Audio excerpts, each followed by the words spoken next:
What's good, YouTube? It's your boy, Blue Blood Sports TV, and I'm back at y'all with another one. So, I see people saying that the fight that people want to see is Terence Crawford and Jaron Ennis. When I made the video the other day, and I said that fight is over. It's not even worth talking about, right? It's over.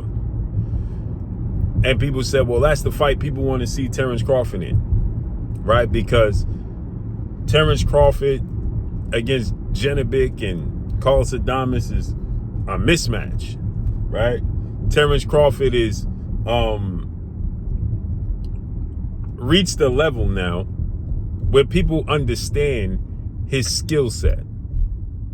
And what I mean by that is people understand now, after he beat Canelo Alvarez in the manner in which he did, they understand the versatility of the 42 win, no loss, no draw, 31 win by way of knockout, undefeated, 5-division champion, 3-division undisputed champion, Terence Bud Crawford. They understand now the versatility, the skill set of Terence Crawford and what it's going to take. They understand styles. See, he woke up the people to style matchups, right? He's now fully woke people up to understand styles make fights. And people understand now that a guy like Benavidez, who's the unified champion, he has a puncher's chance. A guy like Carlos Adames, he has a puncher's chance, right? But against a great fighter like Terence Crawford, he's going to eliminate, more than likely, that puncher's chance. And so people don't want to see that type of fight because they understand that more than likely Terence Crawford's style and skill set, he's going to come out victorious. Right? So people want the Terence Crawford in the best possible position to lose. And they feel like it's got to be either the undefeated 2-division world champion, 2-time WBC super middleweight, and reigning WBC lightweight world champion, Mexican Ecuadorian superstar boxer, David Benavidez, who is 30 wins, no loss, no draw, 24 wins by way of knockout. But he stands 6'2", 75-inch arm reach. He's fighting at 175 pounds currently. And he rehydrates in his last fight at 168. David Benavidez rehydrates to he was 193 against Demetrius Andrade, right? And now he's at light heavyweight. You know he's 200 pounds the night he gets in the ring. And now David Benavidez has crushed that thought. David Benavidez once again came out today on Fight Hub, and he said the Terence Crawford fight is over. I have no interest in fighting Terence Crawford. I have no interest in going back down to 168. I got a plan, and I showed you guys His Excellency Turki is pitching a 5-fight plan for David Benavidez that don't include going back down to 68, but do include opportunity for David Benavidez to become the pound-for-pound king and a first ballot Hall of Famer and a multi-division world champion. Once David Benavidez fights, what's being pitched to him ought to better be up next after Anthony Yard, November 22nd. Then Dimitri Bivol after that, should he get past Anthony Yard. Should he get past Bivol, then a Zurdo Ramirez fight. And then should he get past Zurdo, then an Opataya fight, Ja Opataya, right? So he's pitching him a Hall of Fame. That will make him a 3-division champion, and he'll be a pound for pound the best fighter in the world, and he'll be a first ballot Hall of Famer. And he takes the mantle of being the Mexican superstar face of boxing. So David Benavidez is focused on that, and the fans are not happy because he's decided, hey, I'm going a different direction. They viewed him as the best possible person to beat Terence Crawford.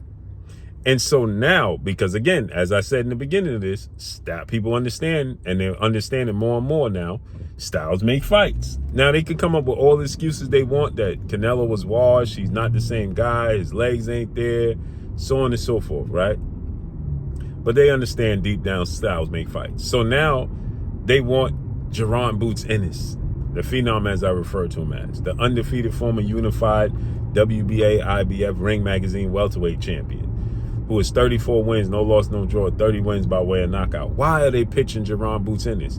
Because of style and ability and skill set. And they feel like Jaron Boots Ennis' skill set. He's 5'10", 74-inch arm reach. He can fight southpaw orthodox. He can switch stands, right? Jaron Boots Ennis has a skill set that people think can trouble Terence Crawford. That's the thinking now. They believe that Jaron Boots Ennis' physical traits can compete with Terence Crawford. And he got power, right? So his physical traits, along with his power, that'll give the people the best opportunity, because they just want to see Terence Crawford in a position that he can lose, right? So that Jaron Ennis' skill set is that they believe can challenge Terence Crawford. He can beat Terence Crawford. He got the skill set. But unfortunate people, His Excellency Turki Al-Sheikh is not interested, because simply he offered Jaron Boots Ennis multiple times to fights that he wanted to see, big fights, Virgil Ortiz particularly, right? And His Excellency Turki Al-Sheikh said Jaron Ennis told him he need tune-ups, and he's not in the business of doing tune-ups. He said, you want to do tune-ups, you do tune-ups with Eddie Hearn, not with me, right? And guess what? Now Eddie Hearn comes out, and Eddie Hearn is saying, because Eddie Hearn of Matchroom CEO and promoter, what Eddie Hearn does is promote separately. He promotes under Riyadh season and with Turkey, but then he'll do separate cards, like he's doing this upcoming Saturday with Jaron Ennis in Philly, right?